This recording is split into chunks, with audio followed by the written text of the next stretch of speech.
বিয়ে করলে রাজি হলেই হয় না, দেনমোহর দেওয়া লাগে। যদিও বাংলাদেশে এটা এখন বাকির নাম ফাঁকি। এখানে যারা আল্লাহর ওলি বসে আছে, বিবাহিত যারা, সবার কি দেনমোহর পরিশোধ করা আছে? না। সংসার করে যাচ্ছেন ৪৫ বছর, হঠাৎ করে কেবল পটল তুলবেন, সেদিন ইমাম সাহেবের সামনে এ রবিন সাহেব, আমির হামজা, শরীফুল ইসলাম বলবে যে এর মাফ করে দেন। ও মহিলা কি করবে? লজ্জার খাতে বল ঠিক আছে। এটাই হয় না। ওই মহিলা যদি মাফ করিয়েও দেয় হবে না, কারণ দেনমোহর তো ওই মহিলা ফরজ করেনি, দেনমোহর ফরজ করেছে কে? ওয়াতুহুন্না উজুরহুন্না ফারিদা। দেনমোহর ফরজ করলাম আমি আল্লাহ, এটা আদায় করো। যারা বাসর রাতে মাফ চেয়ে নেই হবে না। মেয়েরা যারা শুনতে পাচ্ছেন, যদি মাফ করে দিয়েও থাকেন বলবেন হয়নি, টাকা দাও। মেয়ে লোক কোন জিনিস মাফ করে দেয় এটা তো আমার মনে হয় জীবনও বিশ্বাস হয় না। কারণ আমার যেটা, ওর কাছে যদি আমি টাকা ধার নেই 200, মানে কমপক্ষে 10 বার চাবে সে টাকা।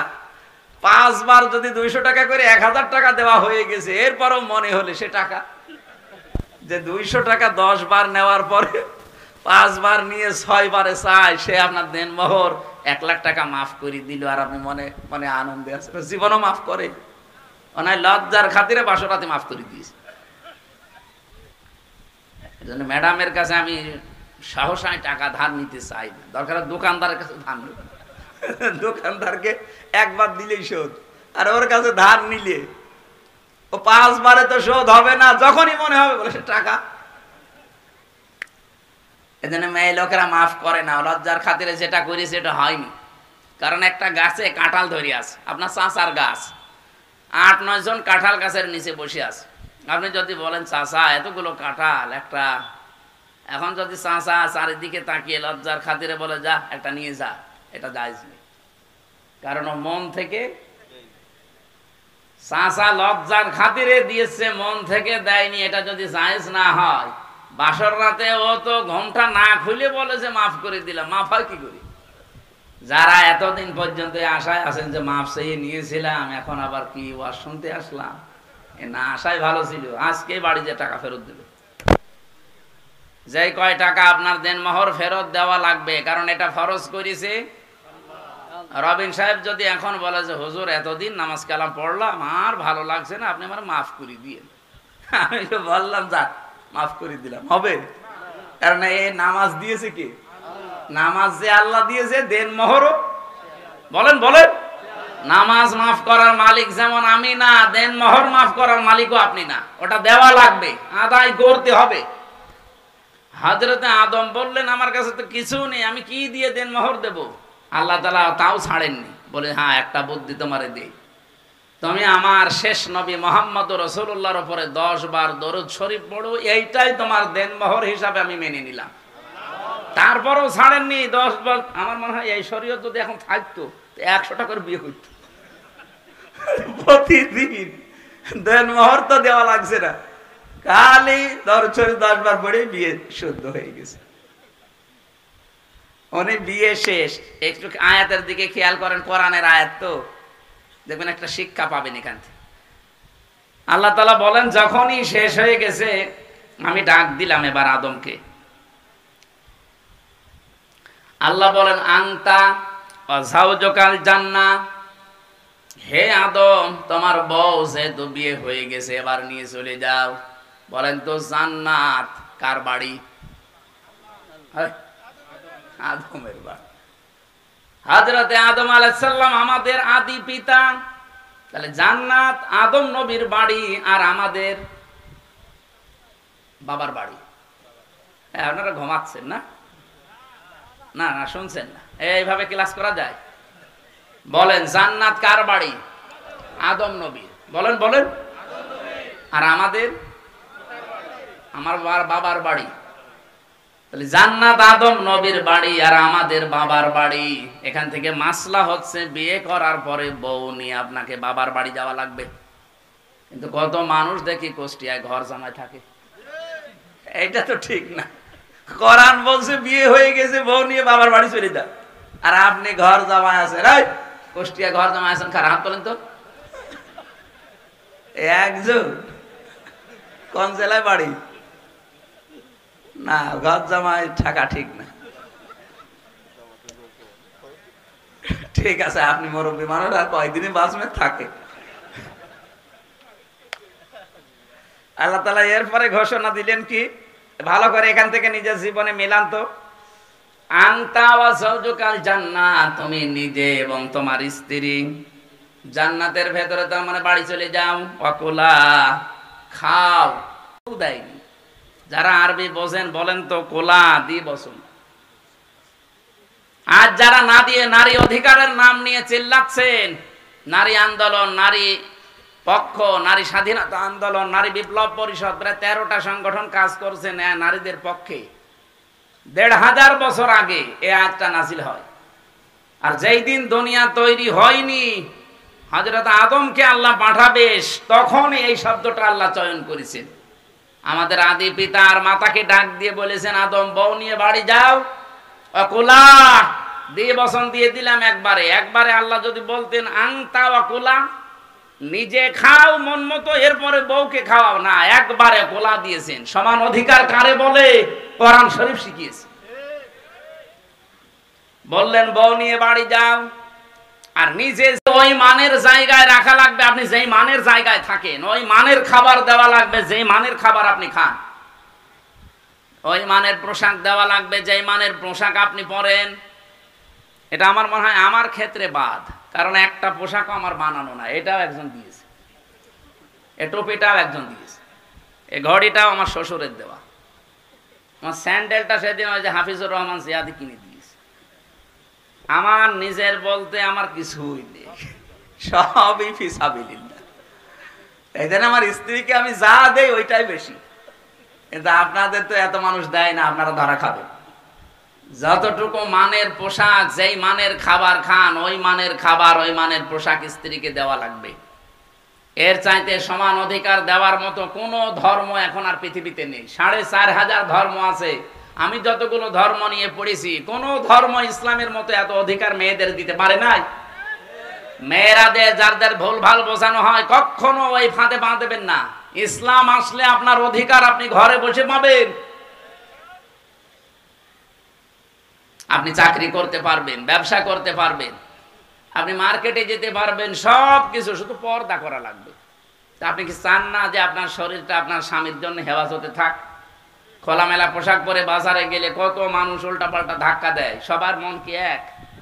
অনেকে বলে হুজুর আমি ভালো নজরে তাকাই, এটা একটা শয়তান।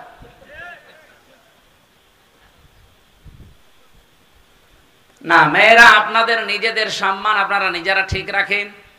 আপনি যদি সত্যিই পর্দা করে থাকতে পারেন, আপনার স্বামীর কাছে আপনি দেখবেন আলাদা একটা মর্যাদা বাড়িয়ে দেবে আল্লাহ। আর সারা দেশে সব কিছু দেখাবেন, আল্লাহ আপনার চেহারা থেকে নূর নষ্ট করে দেবে। তখন স্বামীর কাছে আর ভালো লাগবে না। ও দেখা যাচ্ছে ও অন্য এক জায়গায় লাইন করে বসে আছে। বলেন সুবহানাল্লাহ, নাউজুবিল্লাহ। পরকীয়া প্রেম মানুষ এমনি করে। স্ত্রীর প্রতি আকর্ষণ যখন কমে যায়, নষ্ট হয়ে যায়, তখন না, সবাই না, কিছু কিছু মানুষ। আল্লাহ আমাদের হেফাজত করুন। এরপরে আল্লাহ দিয়েছেন, তাহলে এখানে সমান অধিকারের এই শব্দটা, যতটুকু খাবে ততটুকু জান্নাতে তোমার স্ত্রীকে খাওয়াবে। মিনহা রগাদান হাইসো, সে তোমার বউ নিয়ে বাড়ি যে ঘরে তালাবদ্ধ করে রেখে দেবে না, আমি ইসলামে এটা দেইনি। কোরআনে আল্লাহ বলেন রগাদান হাইসো সে তোমার, মাঝে মাঝে স্ত্রীকে ঘুরতে নিয়ে যাবে, যেখানে ইচ্ছা যাবে, যেখানে ইচ্ছা ঘুরবে, কোনো বাধা নেই। তার মানে বউ নিয়ে বাড়ি যে আপনি শুধু তালাবদ্ধ করে রাখবেন না, মাঝে মাঝেই তারে বেড়াতে নিয়ে যাবেন। শ্বশুর বাড়ি যান, আত্মীয় বাড়ি যান, বিভিন্ন অনুষ্ঠান যেখানে বৈধ অনুষ্ঠানগুলো সেখানে নিয়ে যান।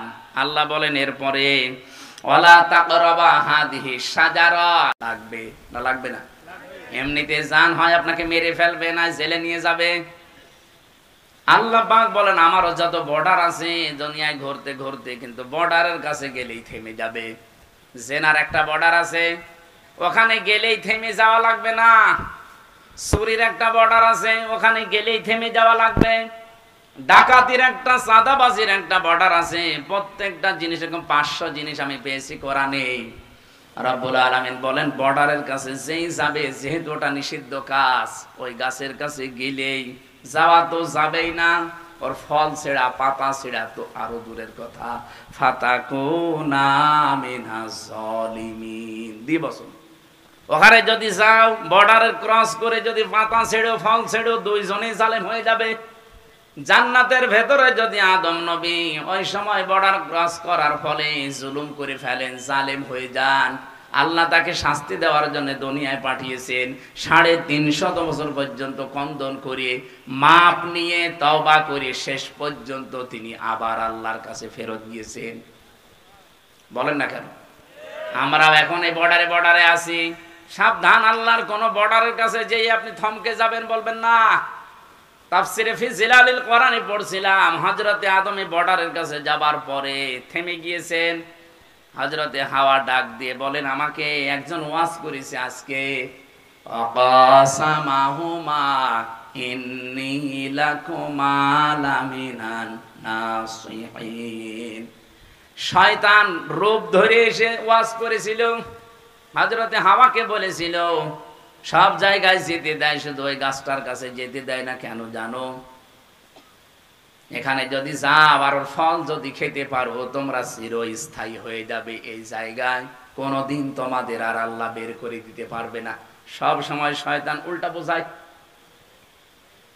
উনি চিন্তা করলেন, তাই তো আল্লাহ রাব্বুল আলামিন সব জায়গায় যাওয়ার আদেশ দিয়েছেন, এই জায়গায় যাওয়া নিষেধ। এই লোকটা তো দেখি অনেক ভালো ভালো কথা বলে। জিজ্ঞাসা করলেন, আপনি কে? সূরা আরাফের ভেতরে দেখবেন আছে 8 নাম্বার পারা 11 নাম্বার পৃষ্ঠার 11 নাম্বার লাইনে আছে, অকাসামাহুমা ইন্নী লাকুমা লামিনান নাসিহিন। শয়তান ওই দিন কসম বললেন, না আমি এ কাজ করতে পারবো না, আল্লাহর নিষেধ, যে তোমার প্রশ্ন করার দরকার নেই। কিন্তু এখানে আমি তাফসিরে কাবিরের ভেতরে একটা ব্যাখ্যা, সূক্ষ্ম ব্যাখ্যা আছে, এদিকে তাকান। মুফাসসির বলেন, এই পৃথিবীতে আল্লাহ মেয়েদেরকে তৈরি করার পর যেখানে মেয়েরা শান্তি বেশি পায়, জীবন চলে গেলে ওই জায়গা ছাড়তে চায়। এটা মেয়েদের অভ্যাস। একবার যদি কোনো মহিলা কোনো কাজে শান্তি পায়, জীবন চলে যাবে, সে জায়গা ছাড়বে না। হযরতে আদম বলেন, আমি কার কাছে যে গল্প করব? কেউ নেই, মাত্র একজন। আর স্বামী স্ত্রীর কথা যদি বন্ধ হয়ে যায়, যে কত বড় বিপদ। আমার হালসা একবার হয়েছিল ওই 11 সালের দিকে। স্বামী স্ত্রী দুইজন ঝগড়া করে, কেউ কারোর সাথে কথা বলে না, রাতে এক জায়গায় থাকেও না। শীতের রাত, স্বামী আলাদা জায়গায় থাকে। এখন আলাদা জায়গায় শীত পড়ছে, মাঘ মাসের থাকবে কি করে? এই খড়কোটায় আগুন লাগিয়ে, বিছালি পাটকাঠি এতে আগুন লাগিয়ে তাপ নেয়। স্ত্রী মাঝে মাঝে দেখে যে এই কয়দিন, একদিন, 2 দিন, 3 দিন এভাবে কেটে গেছে। শেষের দিন দেখতেছে ও তো মনের শোকে আগুন, কারণ ঘুম লেগে যাচ্ছে। এই আগুন পাটকাঠি থেকে বইতে বইতে লুঙ্গিতে লেগে গেছে। ও তো আর টের পায়নি। জ্বালানা দিয়ে বউ তাকিয়ে দেখছে, যেভাবে আগুন লেগেছে, আমি যদি এখনো কিছু না বলে কথা বন্ধ করে থাকি, ওর তো সব সব পুড়িয়ে যাবে। আর ওর যদি সব পুড়িয়ে যায়, আমার কি হবে? ওর যদি সব শেষ, আমার কি হবে? কথা তো বলা যাবে না, আমার প্রেস্টিজ নষ্ট হবে। কথা বলবো না। কথা না বলে আমি আর কতক্ষণ থাকি? স্ত্রী তখন জ্বালানা থেকে মুখ অন্যদিকে ঘুরিয়ে জোরে জোরে বলতেছে, আমি কারো সাথে কথাও বলি না, কারো লুঙ্গিতে আগুন লাগলে তাও বলি না। ওর স্বামী বলছে, কি গো? তাকিয়ে দেখে আগুন। তাড়াতাড়ি আগুন লিভিয়ে বলছে, আল্লাহ, জীবনে যদি লজ্জা থাকে বোর সাথে কথা বলতে পারবো, এক্ষুনি মরি যেতাম। এখানে তাও তো দুনিয়ায় তার লোকজন ছিল। আর আদম নবী জান্নাতে পুরা একা, আর কেউ নেই। বউ কথা বন্ধ করে দিলে ও সংসার টিকবে? শেষে স্ত্রীর মন রক্ষার্থে গেছে। মুফাসসির বলেন, জান্নাতের ওই গাছের কাছে যাবার পরও হযরতে আদম ছিঁড়তে চাচ্ছিলেন। এই সনদটা যদিও দুর্বল, আমি শিক্ষার জন্য বলছি। উনি যাবার পরে পাতাটা ছিঁড়তে চাচ্ছিলেন না। হযরতে হাওয়া বারবার তাকে বলেছেন নিন, তাড়াতাড়ি করেন, কিন্তু হযরতে আদমের ওই কথা বারবার মনে হয়, আলা তাকরাবা হাদিহিস শাজারা, এই নিষিদ্ধ গাছের কাছে গেলে জালেম হয়ে যাবে, ঘোষণাকার। এই জন্য ছিঁড়তে চাচ্ছিলেন না। হযরতে হাওয়া জোর করে বললেন না, ছেড়াই লাগবে, কারণ ওয়াজ আমি শুনেছি, আপনি শুনেননি। ওয়াজ আগে শোনেনি। উনি যখন পাতাটা ছিঁড়লেন, হযরতে হাওয়া প্রথম পাতা ছেড়ার পরে পাতার এই কুশি যেখানে মানে মূল জায়গা, ওখান থেকে রস পড়তে থাকে। আমি বললাম না হাদিসটা সনদ যদিও দুর্বল, তারপরে শিক্ষার জন্য বলছি। ওই দিন গাছ বরদোয়া দিয়েছিল যে আমার শরীর থেকে যেভাবে রক্ত বা কষ ঝরিয়েছে, এই মেয়েটা যখন প্রাপ্তবয়স্ক হবে তখন যেন তার শরীর থেকে এভাবে কষ ঝরে, রক্ত ঝরে। এই জন্য মেয়েদের এই যে প্রাপ্তবয়স্ক হওয়ার পর প্রতি মাসে 3 দিন 5 দিন 7 দিন 10 দিন শরীর থেকে রক্ত ঝরিয়ে দেয়, ওই গাছের বরদোয়া। একটা নিষিদ্ধ গাছের বরদোয়া লেগে কিয়ামত পর্যন্ত এই মেয়েদের এই কষ্ট ভোগ করা লাগে না? বলেন বলেন। আর আমাদের নিষিদ্ধ গাছ আছে কয়টা? 500। ওই এক গাছের কাছে যেয়ে যদি এই অবস্থা হয়, আর আমরা কত গাছ ওভারটেক করে অলরেডি ইসলামী ভার্সিটি পার হয়ে গেছি। না, যতগুলো গাছের কথা আছে একটা একটা করে আমি অনেকগুলো নোট করেছি, সবগুলো বলা তো সম্ভব না। আমি একটা যেহেতু সামনে আছে ওই একটা বলছি, এখানেও প্রায় 3টা ছিল। রব্বুল আলামিন বলেন, ইয়া আইয়ুহাল্লাযীনা আমানু তুবু ইলাল্লাহি তাওবাতান নাসুহা। ওহে যারা ঈমানের দাবি করো তাদেরকে বলছি, তোমাদের আদি পিতা হযরতে আদম কিন্তু ফিরে এসেছিল, তার তওবাও আমি কবুল করেছিলাম 350 বছর পর।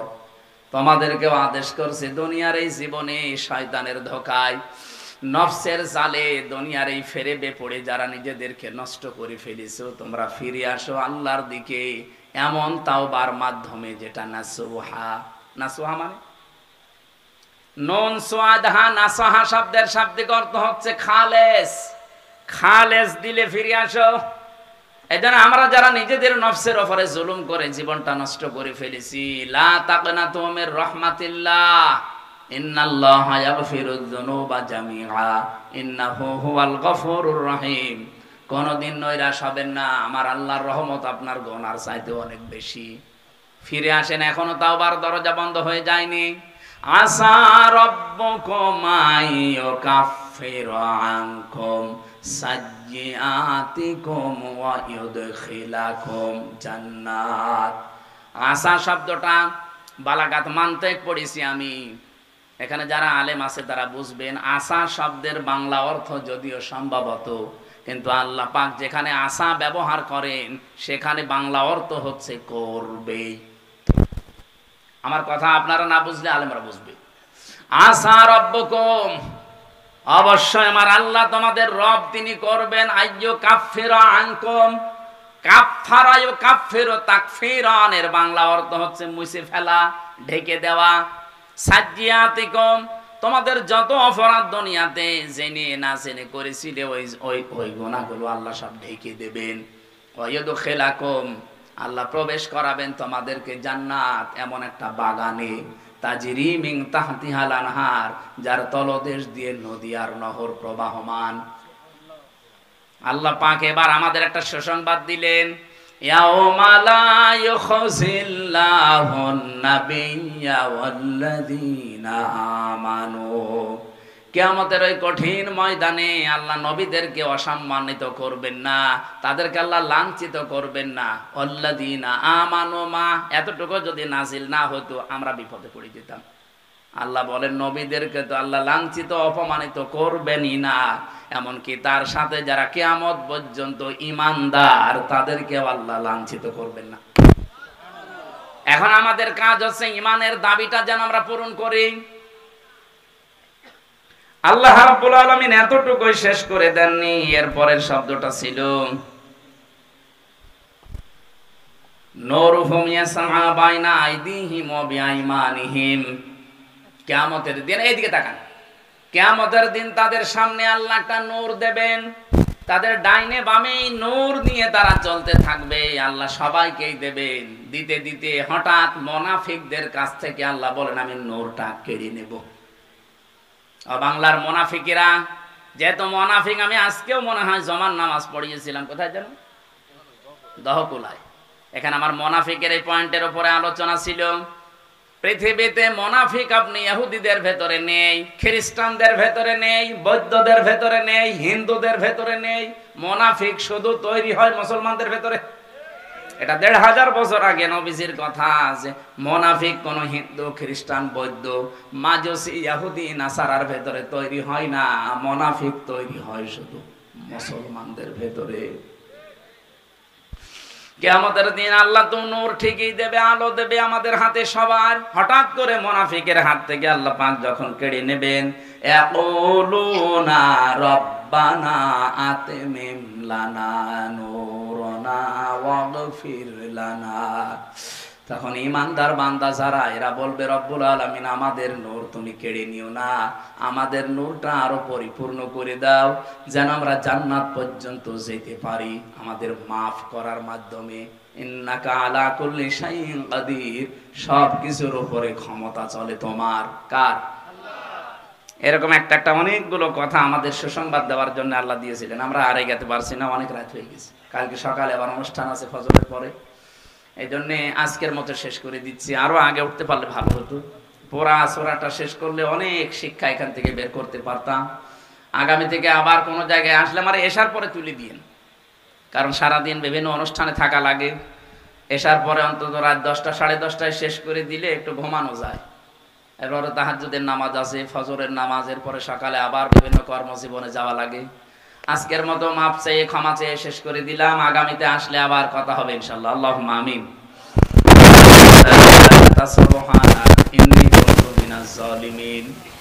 আল্লাহ, রাত 12টা বেজে যাচ্ছে, তাহাজ্জুদের সময় হয়ে যাচ্ছে। আমরা শেষ করে দিয়েছি। যতটুকু শুনলাম আল্লাহ আমাদের মেনে চলার তৌফিক দাও। সবার জীবনে তাওবাতান নাসুহা নসিব করো রব্বুল আলামিন। আজ আমাদের জীবনে এমন ভাবে সেট করে দাও, কিয়ামতের দিন যেন এই আয়াতটা আমাদেরকে জান্নাত পর্যন্ত। সে আমার মাথায় যে টুপি, এর ভেতরে সুদ। যত বড় জুব্বা গায়ে দিয়েছি, এর ভেতরে সুদ। এখন বলেন যে না আমার হালাল টাকা দিয়ে জমা কিনে জুব্বা কিনা, টুপি কিনা সুদ। মানে হ্যাঁ, কারণ এই জুব্বা যে ফ্যাক্টরিতে তৈরি হয়েছে, ওই ফ্যাক্টরির মালিক ব্যাংক থেকে সুদের উপরে লোন নিয়েছে। আমি ডাইরেক্ট না হলেও ইনডাইরেক্ট। তো এটা বন্ধ করার জন্য কি শুধু মোনাজাত করে শেষ করে দিলে হবে? এটা পরিবর্তনের জন্য চেষ্টা করা লাগবে না? এই জন্যই চেষ্টা এসেছি, দেখি পরিবর্তন করা যায় কিনা। আমি অরাত্তিল, এটা কিয়ামতের দিন যেন আমি নিজে ধরা খেয়ে না যাই, এই কারণেই কিন্তু এ পথে আসা। এ পথ খুব কঠিন, 24 ঘন্টা আতঙ্কের উপরে থাকা লাগে। তারপরও আমরা আছি, কিন্তু কিয়ামতের দিন আল্লাহ যেন আমারে ধরা না খাওয়ান। আমার মনে হয় একামতের দিনের দায়িত্ব যারা মন থেকে পালন করে, এই রাস্তায় আসে, তারা এই মন নিয়ে আসে যে আমরা আখেরাতে অন্তত বাঁচতে চাই। কথা বলেন। এই জন্য চাই এই বাংলাদেশে শুধুমাত্র 100 জনের 15 জন মানতে পারতো কোরআন শরীফ, তাও পুরা জীবনে না, হয়তো ব্যক্তিগত জীবনে, পারিবারিক জীবনে। জীবন এখনো 7টা আছে। এরপরে আছে সামাজিক জীবন, এরপরে আছে রাজনৈতিক জীবন, এরপরে অর্থনৈতিক জীবন, সাংস্কৃতিক জীবন, ধর্মীয় জীবন, রাষ্ট্রীয় জীবন, আন্তর্জাতিক জীবন। এই জীবনগুলো কি আপনি আন্দাজে মন মতো চালাবেন? খালি 2টা জীবন পার করলেন, ব্যক্তিগত জীবন আর পারিবারিক জীবন, আর বাকি 7টা জীবন কে পার করবে? ওগুলো পার করতে হলে কোরআন বাদ দিয়ে পার করলে আপনি জাহান্নামী। বলেন বলেন। আমাইয়াবতাগি গায়রাল ইসলাম দীনান ফালা ইউকবালা মিন। ইসলাম বাদ দিয়ে যদি কেউ অর্থনীতি পালন করে, ও জাহান্নামী, ওটা কবুল হবে না। ইসলাম বাদ দিয়ে কেউ যদি রাজনীতি করে, ও জাহান্নামী, ওটা কবুল হবে না। এগুলো যদি আপনি ভালোভাবে বোঝেন, তখন তো আপনার রাগ করার কথা না। এরপরও আপনি রাগ করেন কোন কারণে?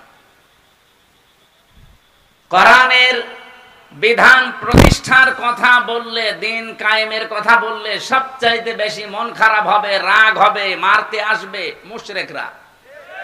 সূরা শুরার 13 নম্বর আয়াতের মাঝের অংশে আছে, কাবুর আলাল মুশরিকিনা মা তাদউহুম ইলাই। হে নবী, আপনি দিন কায়েমের কথা বলছেন, এইটা শুনলে সবচাইতে বেশি কাবরা মানে কি? মন খারাপ করা। কাবরা মানে রাগ করা। সবচাইতে বেশি বিরক্ত হবে তারা যারা মুশরিক। বাংলাদেশে যারা কোরআনের রাজ কায়েম হোক এ কথা বললে রাজনীতি বলে উড়িয়ে দেন, ধর্ম ব্যবসা বলেন, আপনি কি মুশরিক? কথা কি কড়া হয়ে যাচ্ছে? না না, কিসের কড়া, কেবল শুরু হচ্ছে। আপনার কাছে নামাজের কথা বললে আমির হামজা ভালো, রোজার কথা বললে ভালো। নামাজ যেমন ফরজ, রোজা যেমন ফরজ, দিন কায়েম করা লাগবে এই জমিনে। 500 কোরআনের শরীয়তের বিধান আছে, এগুলো কায়েম করা লাগবে, এইটাও ফরজ। এই ফরজের কথা বললে আপনি আমারে বলেন দুনিয়াদার হয়ে গেছে, এতদিন ভালো ছিল, এ রাজনীতি করছে কেন, এ ধর্ম ব্যবসায়ী। আমার মনে হয় নবীজি যদি এখন বেশি থাকতো, ওরা নবীকেও বলতো ধর্ম ব্যবসায়ী।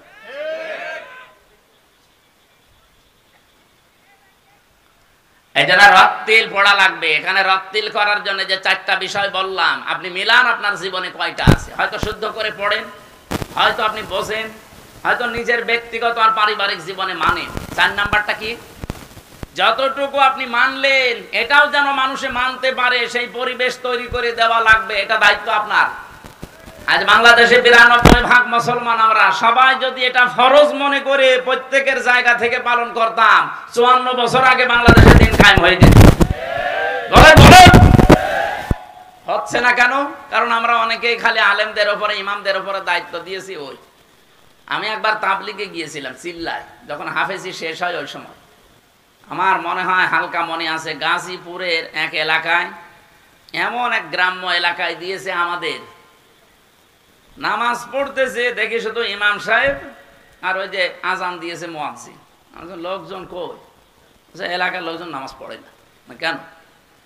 ওরা বলে যে ইমাম রেখে দিয়েছে তো ওরা নামাজ পড়া লাগবে। ইমাম মুয়াজ্জিনকে বেতন দেওয়া হয়, ওই তো হবে। আবার আমাদেরও যদি নামাজ পড়া লাগে তাহলে বেতন দেবো কেন?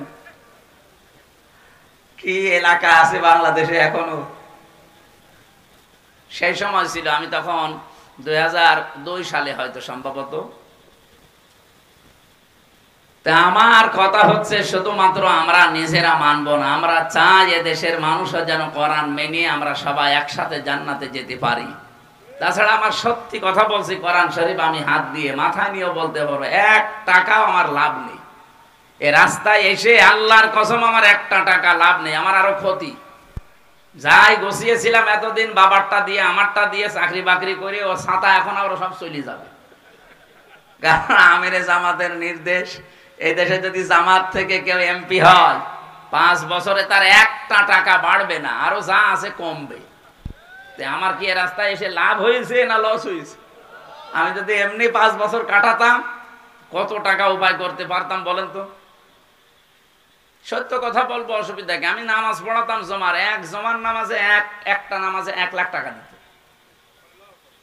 তাই আমি যদি 4 জমা যেতাম, আর নামাজ পড়ালে আর কোনো বেতন নেওয়া লাগে? মানুষ 15-20 হাজার টাকা বেতন পায়, আর এক জমাই দিত 1 লাখ। মাসে যদি 2টাও যেতাম তো 2 লাখ। আমার আর কি করা লাগবে? কিচ্ছু করা লাগতো না। এই রক্ত পিচ্ছিল, এই ঝঞ্ঝা বিক্ষুব্ধ রাস্তায় এসেছি বুঝে শুনি। কারণ আমি রক্তিলের ব্যাখ্যা পড়েছি, যে দেখতে পাচ্ছি যে আমার বাঁচার উপায় নেই, আমি নিজে শুধু জান্নাতে চলে যাব। আমার আহাল পরিবার, কুষ্টিয়া আমার আহাল পরিবার না? আজকে যে আয়াত পড়লাম ওই সূরার ভেতরে আছে, ইয়া আইয়ুহাল্লাযীনা আমানু কু আনফুসাকুম ওয়া আহলিকুম নারা। ইমানদারেরা নিজে জাহান্নাম থেকে বাঁচো, আর আহাল পরিবার যারা আছে তাদেরকে বাঁচাও। আমার তো মনে হয় কুষ্টিয়া জেলায় আমার পরিবার, কারণ আমি বাইরের জেলায় গেলে আমার বাড়ি বলা লাগে না যে আমার বাড়ি পাটিকা বাড়ি, অনিয়ানে ডাবিরা ভিটা না, বলা লাগে কোথায়? কুষ্টিয়া। বলেন বলেন, কুষ্টিয়া আমার আহাল পরিবারের মতো না? আমি নিজে আমল করে কোরআন পড়ে জান্নাতে চলে যাব, আর আপনারা জাহান্নামে যাবেন না, এইটা আমি হতে দেব না। আমি যতদিন আছি বেঁচে চেষ্টা চালাবো আমরা সবাই মিলে জান্নাতে যাব ইনশাআল্লাহ। নবীজি বলেন, কামা কুনতা তুরাত্তিলু ফিদ দুনিয়া, যেইভাবে দুনিয়ায় পড়তে ওইভাবে পড়ো। দুনিয়া আপনি তো তারতিলের সাথে পড়েননি, আপনি শুধু পড়েছেন 1 অক্ষরে 10 নেকি। নেকি হবে ঠিক, কিন্তু যে উদ্দেশ্যে কোরআন নাজিল হয়েছিল তার পারপাস আদায় হবে না। আমার কথা বুঝতেছেন? এই জন্য আমাদের উচিত হচ্ছে আমরা যেন কিয়ামতের দিন আল্লাহ যখন বলবেন পড়ো আর উপরে ওঠো, যেই কয়টা আয়াত পড়তে পারবা তার তিলের সাথে ওই কয়তলা বিল্ডিং পাবা। আমি তো হাফেজ, 6666 আয়াত আমার মুখস্থ আছে। এর উপরে যদি এখন তার তিলটা ঠিক থাকে, আমার মনে হয় কিয়ামতে আমি 6666 টালা বিল্ডিং এর মালিক হব ইনশাআল্লাহ। নবীর এই কথা 100 ভাগ সত্য না? যত কামা কুংতা তোরাত্তিলু ফিদ দুনিয়া, যেভাবে দুনিয়ায় পড়তে ওইভাবে পড়ো। এই জন্যই তো আমি তার তিল ঠিক রাখার চেষ্টায় আছি এখন। ফাইন্না মানসিলাকা ইনদা আখিরি আয়াতিন তাকরাউহা, তুমি পড়তে পড়তে ওই পর্যন্ত যে তোমার আখেরি ঠিকানা শেষ, যেখানে তোমার পড়া শেষ। সুতরাং আমার যতটুকু মুখস্থ আছে আমি এর উপরে আমার প্র্যাকটিক্যাল লাইফ তুলতে চেষ্টা চালাচ্ছি। আল্লাহ যেন আমাকে তাওফিক দেন, বলেন আমিন। আজকের মাহফিলে যে শব্দ দিয়ে আরম্ভ করেছিলাম, মাদ্রাসার নাম পাল্টিয়ে দেবেন, তাওবা তান নসুহা দেবেন। শব্দের বাংলাটাই ভুল আছে। কুষ্টিয়া যেহেতু আমার প্রাণপ্রিয় জেলা, সদর থানার জোটপাড়া মাদ্রাসা মোড়ে প্রাইমারি স্কুলের সামনের এই মাঠে তাফসীরুল কোরআন মাহফিল। আমরা যে আয়াত পড়েছি তাফসীর আকারে কথা বলবো। কিছুক্ষণ সময় দেওয়া যাবে না? একটু সময় দেবেন। প্রধান অতিথি আজকে যিনি থাকার কথা ছিল বাংলাদেশ জামাতি ইসলামী কুষ্টিয়া জেলা শাখার শ্রদ্ধাভাজন জেলা আমির, উনি ঢাকাতে প্রোগ্রাম আছে এজন্য রাতে চলে গেছেন। অধ্যাপক মাওলানা আবুল হাশেম এখানে উপস্থিত আছেন, আপনারা দেখতে পাচ্ছেন। আমাদের বাংলাদেশ জামাতি ইসলামী কুষ্টিয়া জেলার সহকারী সেক্রেটারি জনাব খায়রুল ইসলাম রবিন, আপনাদের এই ইউনিয়নের সন্তান। চেনেন ওনারে? এই ইউনিয়নে বাড়ি। কোথায় বাড়ি? হ্যাঁ, কাঞ্চনপুরে বাড়ি। ওয়ারফা'না লাকা যিকরাক, তার সম্মান মর্যাদা আল্লাহ দুনিয়া আখিরাতে তার ঈমান এবং আমলের উপরে যেন আল্লাহ আরো বাড়িয়ে দেন। আমার বামে বসে আছে বাংলাদেশের কুষ্টিয়া জেলার সদর থানার বাংলাদেশের সদরের আমির জনাব মাওলানা শরীফুল ইসলাম। এর পাশে আছে আপনাদের কাঞ্চনপুরের শ্রদ্ধাভাজন আমির মমতাজ নাকি যেন, জহরুল ইসলাম সম্রাজ। বামে ডানে পেছনে দেখেন অধিকাংশ মানুষগুলো শিক্ষিত। আমার মনে হয় বিশেষ করে যারা বসে আছে স্টেজে সবই অনার্স মাস্টার্স করা। ওয়ারফা'না লাকা যিকরাক, আলেম শুধু নামের আগে আমির হামজার মতো মুফতি লেখা থাকবে, এটা আলেম না। যে যতটুকু জ্ঞান অর্জন করেছে ওই জ্ঞানের উপরে সে আলেম, এখন ওইটা মানা লাগবে। কি কথা বুঝতেছেন? আমাদের এই কুষ্টিয়া জেলার সাবেক আমির যিনি এখন অঞ্চল পরিচালক হয়ে আছেন, টিম সদস্য অধ্যক্ষ AKM আলী মহসিন স্যার, উনি কলেজের অধ্যক্ষ ছিলেন। আমার মনে হয় বহু আলেম যদি কোরআন হাদিস তার কাছে অন্তত পড়তে চায়, পড়তে পারবে। সে ছোটবেলা থেকে সাংগঠনিক মান তাকে এমন পর্যায়ে নিয়েছে। আমি মাদ্রাসায় পড়েছি, কওমিতে, হাফেজিতে, আলিয়াতে, বিশ্ববিদ্যালয়, এমনকি বাইরের দেশে আন্তর্জাতিক বিশ্ববিদ্যালয়, সেখানে ডক্টরেট করার জন্য চেষ্টায় আছি। পড়াশোনা একেবারে বয়স হিসাবে কম হয়নি। 33 বছর বয়স হিসাবে আমার মনে হয় একেবারে না পড়েছি। তো ওনার কাছে আমি যেদিন অক্টোবরের 13 তারিখে 2024 সালে রকনিয়াত নেওয়ার জন্য, উনি আমার পরীক্ষক ছিলেন। 200টা প্রশ্ন করেছি। আমি গুনছিলাম যে কয়টা হয় দেখি। আমার মতো মানুষরে প্রশ্ন করে সারা দেশে আমি বড় হুজুর, আর ওখানে গেলে কাজ হয়ে গেছে। আলেম মানে শুধু নামের আগে মাওলানা, মুফতি, হাফেজ, কারি লেখা থাকবে, এইটাই শুধু আলেম না। যে যতটুকু জ্ঞান অর্জন করে অতটুকু যদি মানতে পারে ও আল্লাহর কাছে আলেম। আমার কথা বোঝা গেছে? আলেম মানে জ্ঞানী। আলেম মানে কি? সুতরাং এখানে যাদের সম্মান কামনা করলাম, এদের জ্ঞান আছে। এই জ্ঞানটা যেন প্র্যাকটিক্যাল লাইফে পঙ্খানো মানতে পারে। আমার মনে হয় বাংলাদেশে জ্ঞানী মানুষের সংখ্যা কম না। আমাদের জ্ঞান অনুযায়ী কাজ হয় না। জ্ঞান অনুযায়ী কাজ হলে দেশটা তো দাঁড়িয়ে যাওয়ার কথা। মালয়েশিয়া যদি 2004 সালের পর থেকে 21 বছরে দাঁড়িয়ে যায়, তা আমরা 54 বছরে দাঁড়াতে পারবো না? মানে ওদের জ্ঞান অনুযায়ী কাজ আছে।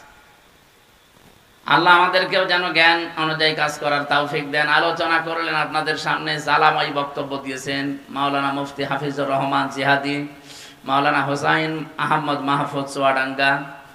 এখানে মনে হয় দিনের বেলায় অনুষ্ঠান হয়েছে না?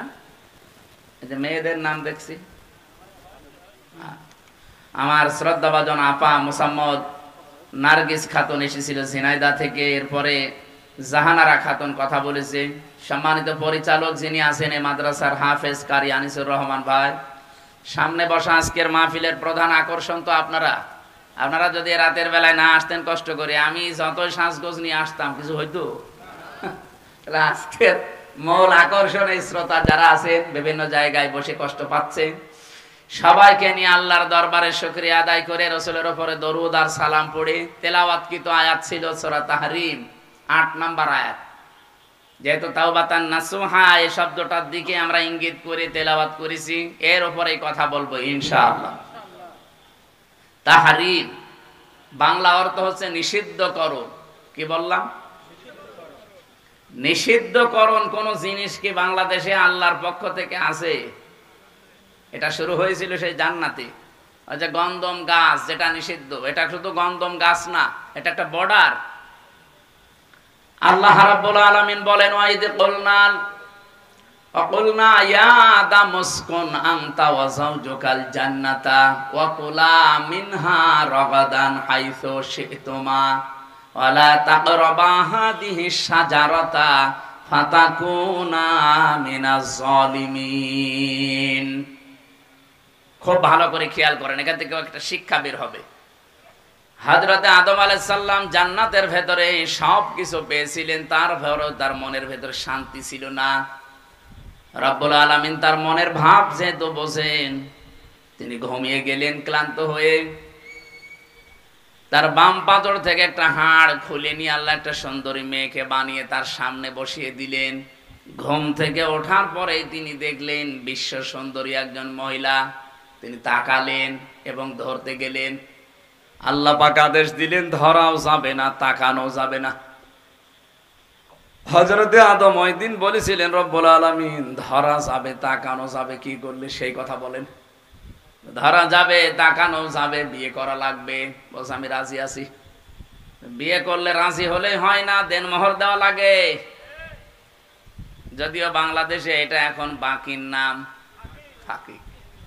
এখানে যারা আল্লাহর ওলি বসে আছে বিবাহিত যারা, সবার কি দেনমোহর পরিশোধ করা আছে? না। সংসার করে যাচ্ছেন ৪৫ বছর, হঠাৎ করে কেবল পটল তুলবেন। সেদিন ইমাম সাহেবের সামনে এ রবিন সাহেব আমির হামজা শরীফুল ইসলাম বলবে যে এর মাফ করে দেন। ও মহিলা কি করবে? লজ্জার খাতে বল ঠিক আছে। এটাই হয় না। ওই মহিলা যদি মাফ করিয়েও দেয় হবে না, কারণ দেনমোহর তো ওই মহিলা ফরজ করেনি, দেনমোহর ফরজ করেছে কে? ওয়াতুহুন্না উজুরহুন্না ফারিদা। দেনমোহর ফরজ করলাম আমি আল্লাহ, এটা আদায় করো। যারা বাসর রাতে মাফ চেয়ে নেই হবে না। মেয়েরা যারা শুনতে পাচ্ছেন, যদি মাফ করে দিয়েও থাকেন বলবেন হয়নি, টাকা দাও। মেয়ে লোক কোন জিনিস মাফ করে দেয় এটা তো আমার মনে হয় জীবনও বিশ্বাস হয় না। কারণ আমার যেটা ওর কাছে যদি আমি টাকা ধার নেই 200, মনে হয় কমপক্ষে 10 বার চাবে টাকা। 5 বার যদি 200 টাকা করে 1000 টাকা দেওয়া হয়ে গেছে, এরপরও মনে হলে সে টাকা যে 200 টাকা 10 বার নেওয়ার পরে 5 বার নিয়ে 6 বারে চায়, সে আপনার দেনমোহর 1 লাখ টাকা মাফ করে দিল আর আপনি মনে মনে আনন্দে আছেন। জীবনও মাফ করে ওনায় লজ্জার খাতিরে বাসরাতে মাফ করে দিয়েছে। এজন্য ম্যাডামের কাছে আমি সাহসায় টাকা ধার নিতে চাই না। দরকার দোকানদারের কাছে ধার নেব, দোকানদারকে একবার দিলেই শোধ। আর ওর কাছে ধার নিলে ও 5 বারে তো শোধ হবে না, যখনই মনে হবে বলে সে টাকা। এজন্য মেয়ে লোকেরা মাফ করে না, লজ্জার খাতিরে যেটা করেছে এটা হয়নি। কারণ একটা গাছে কাঁঠাল ধরে আছে, আপনার চাচার গাছ, 8-9 জন কাঁঠাল গাছের নিচে বসে আছে। আপনি যদি বলেন চাচা এতগুলো কাঁঠাল একটা, এখন যদি চাচা চারিদিকে তাকিয়ে লজ্জার খাতিরে বলে যা একটা নিয়ে যা, এটা জায়েজ নেই। কারণ ও মন থেকে, চাচা লজ্জার খাতিরে দিয়েছে, মন থেকে দেয়নি। এটা যদি জায়েজ না হয়, বাসর রাতে ও তো ঘোমটা না খুলে বলে যে মাফ করে দিলাম, মাফ হয় কি করি? যারা এতদিন পর্যন্ত আশায় আছেন যে মাফ চেয়ে নিয়েছিলাম, এখন আবার কি ওয়াজ শুনতে আসলাম, এ না আশায় ভালো ছিল, আজকে বাড়ি যে টাকা ফেরত দেবে। যে কয় টাকা আপনার দেনমোহর ফেরত দেওয়া লাগবে, কারণ এটা ফরজ করেছে রবিন সাহেব। যদি এখন বলে যে হুজুর এতদিন নামাজ কালাম পড়লাম আর ভালো লাগছে না, আপনি আমার মাফ করে দিয়ে, আমি তো বললাম যাক মাফ করে দিলাম, হবে? কারণ এই নামাজ দিয়েছে কি? নামাজ যে আল্লাহ দিয়েছে, দেনমোহরও বলেন বলেন, নামাজ মাফ করার মালিক যেমন আমি না, দেনমোহর মাফ করার মালিকও আপনি না, ওটা দেওয়া লাগবে, আদায় করতে হবে। হযরতে আদম বললেন আমার কাছে তো কিছু নেই, আমি কি দিয়ে দেনমোহর দেব? আল্লাহ তাআলা তাও ছাড়েননি, বলে হ্যাঁ একটা বুদ্ধি তোমারে দেই, তুমি আমার শেষ নবী মুহাম্মদ রাসূলুল্লাহর উপরে 10 বার দরুদ শরীফ পড়ো, এইটাই তোমার দেনমোহর হিসাবে আমি মেনে নিলাম। তারপরও ছাড়েননি 10 বার। আমার মনে হয় এই শরীয়ত যদি এখন থাকতো 100 টাকার বিয়ে করতো প্রতিদিন, দেনমোহর তো দেওয়া লাগছে না, খালি দরুদ শরীফ 10 বার পড়ে বিয়ে শুদ্ধ হয়ে গেছে। উনি বিয়ে শেষ। একটু আয়াতের দিকে খেয়াল করেন, কোরআনের আয়াত তো দেখবেন একটা শিক্ষা পাবেন এখান থেকে। আল্লাহ তাআলা বলেন যখনই শেষ হয়ে গেছে আমি ডাক দিলাম এবার আদমকে। আল্লাহ বলেন আনতা ওয়া যাওজুকাল জান্নাহ, হে আদম তোমার বউ যেহেতু বিয়ে হয়ে গেছে এবার নিয়ে চলে যাও। বলেন তো জান্নাত কার বাড়ি? আদমের বাড়ি। হযরতে আদম আলাইহিস সালাম আমাদের আদি পিতা, তাহলে জান্নাত আদম নবীর বাড়ি আর আমাদের বাবার বাড়ি। হ্যাঁ আপনারা ঘুমাচ্ছেন না? না না শুনছেন না, এইভাবে ক্লাস করা যায়? বলেন জান্নাত কার বাড়ি? আদম নবীর। বলেন বলেন। আর আমাদের আমার বাবার বাড়ি। তাহলে জান্নাত আদম নবীর বাড়ি আর আমাদের বাবার বাড়ি। এখান থেকে মাসলা হচ্ছে বিয়ে করার পরে বউ নিয়ে আপনাকে বাবার বাড়ি যাওয়া লাগবে। কিন্তু কত মানুষ দেখি কুষ্টিয়ায় ঘর জামাই থাকে, এটা তো ঠিক না। কোরআন বলছে বিয়ে হয়ে গেছে বউ নিয়ে বাবার বাড়ি চলে যাও, আর আপনি ঘর জামাই আছেন। কুষ্টিয়া ঘর জামাই আছেন, কার হাত তোলেন তো? একজন কোন জেলায় বাড়ি? না ঘর জামাই থাকা ঠিক না। ঠিক আছে আপনি মুরব্বী মানুষ, আর কয়েকদিনই বাঁচবেন, থাকে। আল্লাহ তাআলা এরপরে ঘোষণা দিলেন কি, ভালো করে এখান থেকে নিজের জীবনে মিলান তো। আনতা ওয়া যাওজুকাল জান্নাহ, তুমি নিজে এবং তোমার স্ত্রী জান্নাতের ভেতরে, তার মানে বাড়ি চলে যাও। ওয়াকুলা, খাও। দেয়নি। যারা আরবি বোঝেন বলেন তো কোলা দিয়ে বসুন। আর যারা না দিয়ে নারী অধিকারের নাম নিয়ে চিল্লাচ্ছেন, নারী আন্দোলন, নারী পক্ষ, নারী স্বাধীনতা আন্দোলন, নারী বিপ্লব পরিষদ, প্রায় 13টা সংগঠন কাজ করছে নারীদের পক্ষে। 1500 বছর আগে এই আয়াতটা নাযিল হয়। আর যেই দিন দুনিয়া তৈরি হয়নি, হযরত আদমকে আল্লাহ পাঠাবে, তখন এই শব্দটা আল্লাহ চয়ন করেছেন। আমাদের আদি পিতা আর মাতাকে ডাক দিয়ে বলেছেন আদম বউ নিয়ে বাড়ি যাও। অকুলা দিয়ে বসন দিয়ে দিলাম একবারে। একবারে আল্লাহ যদি বলতেন আনতা ওয়াকুলা, নিজে খাও মন মতো, এরপরে বউকে খাওয়াও না, একবারে কোলা দিয়েছেন। সমান অধিকার কারে বলে? কোরআন শরীফ শিখিয়েছে। বললেন বউ নিয়ে বাড়ি যাও, আর নিজে ওই মানের জায়গায় রাখা লাগবে। আপনি যেই মানের জায়গায় থাকেন ওই মানের খাবার দেওয়া লাগবে, যেই মানের খাবার আপনি খান। ওই মানের পোশাক দেওয়া লাগবে, যেই মানের পোশাক আপনি পরেন। এটা আমার মনে হয় আমার ক্ষেত্রে বাদ, কারণ একটা পোশাকও আমার বানানো না, এটাও একজন দিয়েছে। এ টুপিটাও একজন দিয়েছে। এই ঘড়িটাও আমার শ্বশুরের দেওয়া। আমার স্যান্ডেলটা সেদিন ওই যে হাফিজুর রহমান জিয়াদি কিনে দিয়েছে। আমার নিজের বলতে আমার কিছুই নেই, সবই ফিসাবিলিল্লাহ। এই জন্য আমার স্ত্রীকে আমি যা দেই ওইটাই বেশি। কিন্তু আপনাদের তো এত মানুষ দেয় না, আপনারা ধরা খাবেন।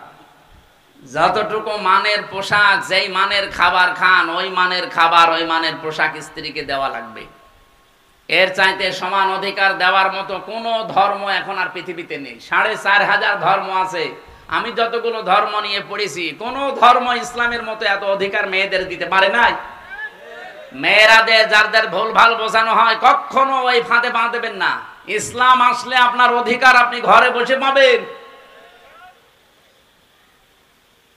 আপনি চাকরি করতে পারবেন, ব্যবসা করতে পারবেন, আপনি মার্কেটে যেতে পারবেন, সব কিছু, শুধু পর্দা করা লাগবে। আপনি কি চান না যে আপনার শরীরটা আপনার স্বামীর জন্য হেফাজতে থাক? খোলামেলা পোশাক পরে বাজারে গেলে কত মানুষ উল্টাপাল্টা ধাক্কা দেয়, সবার মন কি এক?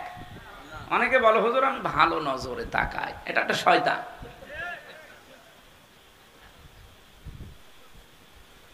না, মেয়েরা আপনাদের নিজেদের সম্মান আপনারা নিজেরা ঠিক রাখেন।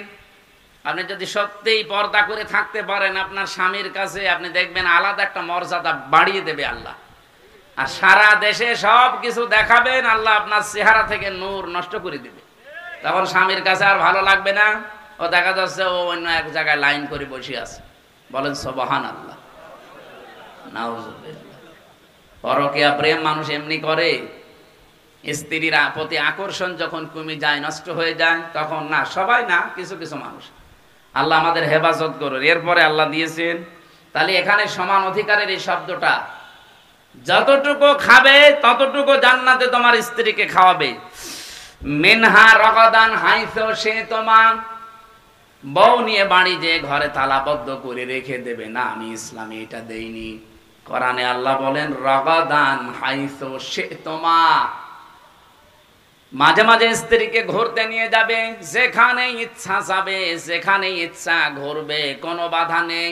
তার মানে বউ নিয়ে বাড়ি যে আপনি শুধু তালাবদ্ধ করে রাখবেন না, মাঝে মাঝেই তারে বেড়াতে নিয়ে যাবেন। শ্বশুর বাড়ি যান, আত্মীয় বাড়ি যান, বিভিন্ন অনুষ্ঠান যেখানে বৈধ অনুষ্ঠানগুলো সেখানে নিয়ে যান। আল্লাহ বলেন এরপরে ওয়ালা তাকরাবা হাদিহি শাজারা, লাগবে না লাগবে না? এমনিতে জান হয় আপনাকে মেরে ফেলবে, না জেলে নিয়ে যাবে। আল্লাহ পাক বলেন আমারও যত বর্ডার আছে দুনিয়ায় ঘুরতে ঘুরতে, কিন্তু বর্ডারের কাছে গেলেই থেমে যাবে। জেনার একটা বর্ডার আছে, ওখানে গেলেই থেমে যাওয়া লাগবে না। চুরির একটা বর্ডার আছে, ওখানে গেলেই থেমে যাওয়া লাগবে। ডাকাতির একটা, চাঁদাবাজির একটা বর্ডার আছে। প্রত্যেকটা জিনিস, এরকম 500 জিনিস আমি পেয়েছি কোরআনে। রব্বুল আলামিন বলেন বর্ডারের কাছে যেই যাবে, যেহেতু ওটা নিষিদ্ধ কাজ, ওই গাছের কাছে গেলেই, যাওয়া তো যাবেই না, ওর ফল ছেঁড়া, পাতা ছেঁড়া তো আরো দূরের কথা। ফাতাকুনা মিনাজ জালিমিন দিবস। ওখানে যদি যাও, বর্ডারের ক্রস করে যদি পাতা ছেড়ো, ফল ছেড়ো, দুইজনেই জালেম হয়ে যাবে। জান্নাতের ভেতরে যদি আদম নবী ওই সময় বর্ডার ক্রস করার ফলে জুলুম করে ফেলেন, জালেম হয়ে যান, আল্লাহ তাকে শাস্তি দেওয়ার জন্য দুনিয়ায় পাঠিয়েছেন। 350 বছর পর্যন্ত কন্দন করে, মাপ নিয়ে, তওবা করে, শেষ পর্যন্ত তিনি আবার আল্লাহর কাছে ফেরত গিয়েছেন। বলেন না কেন? আমরাও এখন এই বর্ডারে বর্ডারে আছি। সাবধান, আল্লাহর কোন বর্ডারের কাছে যেই আপনি থমকে যাবেন বলবেন না। তাফসিরে ফি জিলালিল কোরআনে পড়ছিলাম, হযরতে আদম বর্ডারের কাছে যাবার পরে থেমে গিয়েছেন। হযরতে হাওয়া ডাক দিয়ে বলেন আমাকে একজন ওয়াজ করেছে আজকে, আকাসামাহুমা ইন্নী লাকুমা লামিনান নাসিহিন। শয়তান রূপ ধরে এসে ওয়াজ করেছিল, হযরতে হাওয়াকে বলেছিল সব জায়গায় যেতে দেয়, শুধু ওই গাছটার কাছে যেতে দেয় না কেন জানো? এখানে যদি যাও আর ওর ফল যদি খেতে পারো, তোমরা চিরস্থায়ী হয়ে যাবে এই জায়গায়, কোনদিন তোমাদের আর আল্লাহ বের করে দিতে পারবে না। সব সময় শয়তান উল্টা বোঝায়। উনি চিন্তা করলেন তাই তো আল্লাহ রাব্বুল আলামিন সব জায়গায় যাওয়ার আদেশ দিয়েছেন, এই জায়গায় যাওয়া নিষেধ। এই লোকটা তো দেখি অনেক ভালো ভালো কথা বলে। জিজ্ঞাসা করলেন আপনি কে? সূরা আরাফের ভেতরে দেখবেন আছে 8 নাম্বার পারা 11 নাম্বার পৃষ্ঠার 11 নাম্বার লাইনে আছে অকাসামাহুমা ইন্নী লাকুমা লামিনান নাসিহিন। শয়তান ওইদিন কসম বললেন না আমি এ কাজ করতে পারবো না, আল্লাহর নিষেধ যেহেতু আমার প্রশ্ন করার দরকার নেই। কিন্তু এখানে আমি তাফসিরে কাবিরের ভেতরে একটা ব্যাখ্যা, সূক্ষ্ম ব্যাখ্যা আছে, এদিকে তাকান। মুফাসসির বলেন এই পৃথিবীতে আল্লাহ মেয়েদেরকে তৈরি করার পর যেখানে মেয়েরা শান্তি বেশি পায় জীবন চলে গেলে ওই জায়গা ছাড়তে চায়। এটা মেয়েদের অভ্যাস। একবার যদি কোনো মহিলা কোনো কাজে শান্তি পায় জীবন চলে যাবে, সে জায়গা ছাড়বে না। হযরতে আদম বলেন আমি কার কাছে যে গল্প করব, কেউ নেই, মাত্র একজন। আর স্বামী স্ত্রীর কথা যদি বন্ধ হয়ে যায় যে কত বড় বিপদ। আমার হালসায় একবার হয়েছিল ওই 11 সালের দিকে। স্বামী স্ত্রী দুইজন ঝগড়া করে, কেউ কারোর সাথে কথা বলে না, রাতে এক জায়গায় থাকেও না। শীতের রাত, স্বামী আলাদা জায়গায় থাকে। এখন আলাদা জায়গায় শীত পড়ছে, মাঘ মাসের থাকবে কি করে? এই খড়কোটায় আগুন লাগিয়ে, বিছালি পাটকাঠি এতে আগুন লাগিয়ে তাপ নেয়। স্ত্রী মাঝে মাঝে দেখে যে এই কয়দিন, একদিন, 2 দিন, 3 দিন এভাবে কেটে গেছে। শেষের দিন দেখতেছে ও তো মনের সুখে আগুন, কারণ ঘুম লেগে যাচ্ছে। এই আগুন পাটকাঠি থেকে বইতে বইতে ওর লুঙ্গিতে লেগে গেছে। ও তো আর টের পায়নি। জ্বালানা দিয়ে বউ তাকিয়ে দেখছে যেভাবে আগুন লেগেছে। আমি যদি এখনো কিছু না বলে কথা বন্ধ করে থাকি, ওর তো সব কি সব পুড়িয়ে যাবে। আর ওর যদি সব পুড়িয়ে যায় আমার কি হবে? ওর যদি সব শেষ, তাহলে আমার কি হবে? কথা তো বলা যাবে না, আমার প্রেস্টিজ নষ্ট হবে। আমি কথা বলবো না। কথা না বলে আমি আর কতক্ষণ থাকি? স্ত্রী তখন জ্বালানা থেকে মুখ অন্যদিকে ঘুরিয়ে জোরে জোরে বলতেছে আমি কারো সাথে কথাও বলি না, কারো লুঙ্গিতে আগুন লাগলে তাও বলি না। ওর স্বামী বলছে কি গো? তাকিয়ে দেখে আগুন। তাড়াতাড়ি আগুন লিভিয়ে বলছে আল্লাহ, জীবনে যদি লজ্জা থাকে বোর সাথে কথা বলতে পারবো, এক্ষুনি মরি যেতাম। এখানে তাও তো দুনিয়ায় তার লোকজন ছিল। আর আদম নবী জান্নাতে পুরা একা, আর কেউ নেই। বউ কথা বন্ধ করে দিলে ও সংসার টিকবে? শেষে স্ত্রীর মন রক্ষার্থে গেছে। মুফাসসির বলেন জান্নাতের ওই গাছের কাছে যাবার পরও হযরতে আদম ছিঁড়তে চাচ্ছিলেন। এই সনদটা যদিও দুর্বল, আমি শিক্ষার জন্য বলছি। উনি যাবার পরে পাতাটা ছিঁড়তে চাচ্ছিলেন না। হযরতে হাওয়া বারবার তাকে বলেছেন নিন, তাড়াতাড়ি করেন। কিন্তু হযরতে আদমের ওই কথা বারবার মনে হয়, আলা তাকরাবা হাদিহিস শাজারা, এই নিষিদ্ধ গাছের কাছে গেলে জালেম হয়ে যাবে। ঘোষণাকার এই জন্য ছিঁড়তে চাচ্ছিলেন না। হযরতে হাওয়া জোর করে বললেন না, ছেড়াই লাগবে, কারণ ওয়াজ আমি শুনেছি, আপনি শুনেননি। ওয়াজ আগে শোনেনি। উনি যখন পাতাটা ছিঁড়লেন, হযরতে হাওয়া প্রথম পাতা ছেড়ার পরে পাতার এই কুশি যেখানে মানে মূল জায়গা, ওখান থেকে রস পড়তে থাকে। আমি বললাম না হাদিসটা সনদ যদিও দুর্বল, তারপরে শিক্ষার জন্য বলছি। ওই দিন গাছ বরদোয়া দিয়েছিল যে আমার শরীর থেকে যেভাবে রক্ত বা কষ ঝরিয়েছে, এই মেয়েটা যখন প্রাপ্তবয়স্ক হবে তখন যেন তার শরীর থেকে এভাবে কষ ঝরে, রক্ত ঝরে। এই জন্য মেয়েদের এই যে প্রাপ্তবয়স্ক হওয়ার পর প্রতি মাসে 3 দিন, 5 দিন, 7 দিন, 10 দিন শরীর থেকে রক্ত ঝরিয়ে দেয়, ওই গাছের বরদোয়া। একটা নিষিদ্ধ গাছের বরদোয়া লেগে কিয়ামত পর্যন্ত এই মেয়েদের এই কষ্ট ভোগ করা লাগে না? বলেন বলেন। আর আমাদের নিষিদ্ধ গাছ আছে কয়টা? 500। ওই এক গাছের কাছে গিয়ে যদি এই অবস্থা হয়, আর আমরা কত গাছ ওভারটেক করে অলরেডি ইসলামী ভার্সিটি পার হয়ে গেছি। না, যতগুলো গাছের কথা আছে একটা একটা করে আমি অনেকগুলো নোট করেছি। সবগুলো বলা তো সম্ভব না, একটা যেহেতু সামনে আছে ওই একটা বলছি। এখানেও প্রায় 3টা ছিল। রব্বুল আলামিন বলেন ইয়া আইয়ুহাল্লাযীনা আমানু তুবু ইলাল্লাহি তাওবাতান নাসুহা। ওহে যারা ঈমানের দাবি করো তাদেরকে বলছি, তোমাদের আদি পিতা হযরতে আদম কিন্তু ফিরে এসেছিল, তার তওবাও আমি কবুল করেছিলাম 350 বছর পর।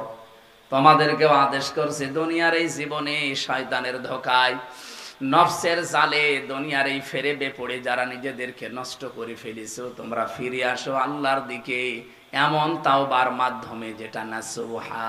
নাসুহা মানে নুন সোয়াদহা, নাসহা শব্দের শাব্দিক অর্থ হচ্ছে খালেস, খালেস দিলে ফিরে আসো। এজন্য আমরা যারা নিজেদের নফসের উপরে জুলুম করে জীবনটা নষ্ট করে ফেলেছি, লা তাকনাতু মির রাহমাতিল্লাহ, ইন্নাল্লাহা ইয়াগফিরুয যুনুবা জামিআ, ইন্নাহু হুয়াল গফুরুর রহিম। কোনদিন নৈরাশ হবেন না, আমার আল্লাহর রহমত আপনার গুনার চাইতে অনেক বেশি। ফিরে আসেন, এখনো তাওবার দরজা বন্ধ হয়ে যায়নি। আসা রাব্বুকুম আইয়ুকাফফিরা আনকুম সাইয়্যাতিকুম ওয়া ইউদখিলাকুম জান্নাত।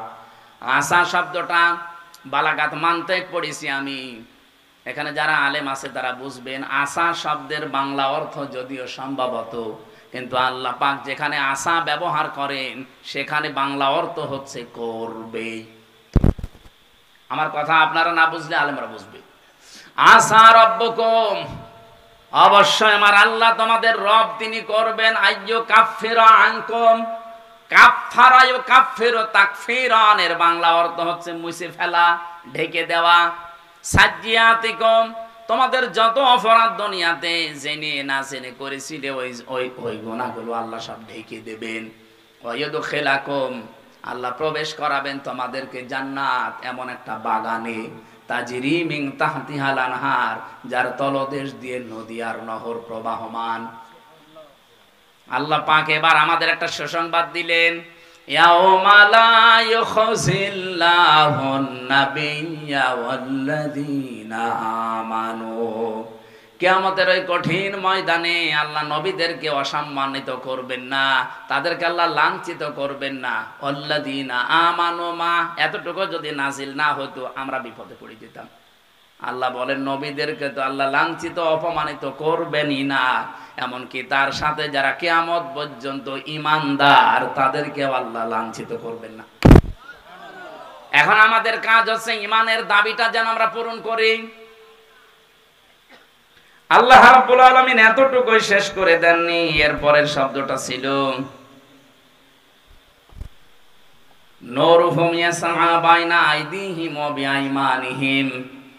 কিয়ামতের দিন, এইদিকে তাকান, কিয়ামতের দিন তাদের সামনে আল্লাহ একটা নূর দেবেন, তাদের ডাইনে বামে নূর নিয়ে তারা চলতে থাকবে। আল্লাহ সবাইকেই দেবেন। দিতে দিতে হঠাৎ মুনাফিকদের কাছ থেকে আল্লাহ বলেন আমি নূরটা কেড়ে নেব।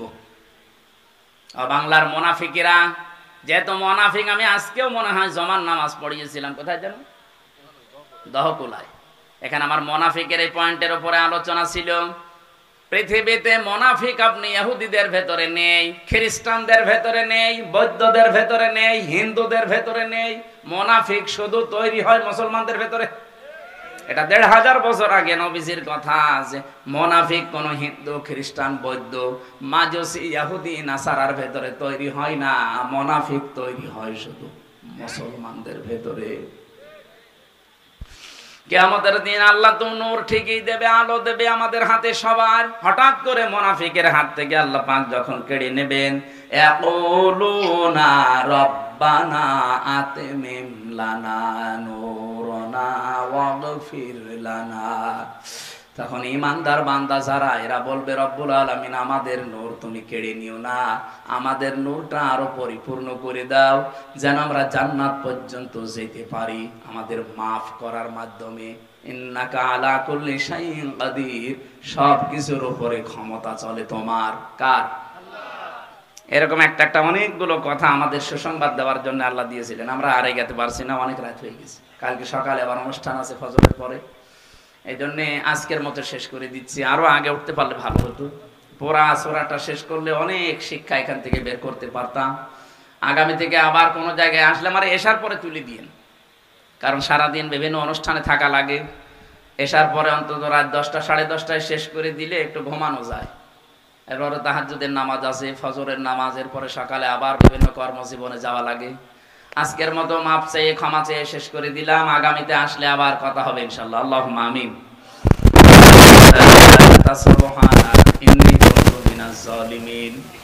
আল্লাহ, রাত ১২টা বেজে যাচ্ছে, তাহাজ্জুদের সময় হয়ে যাচ্ছে। আমরা শেষ করে দিয়েছি। যতটুকু শুনলাম আল্লাহ আমাদের মেনে চলার তৌফিক দাও। সবার জীবনে তাওবাতান নাসুহা নসিব করো।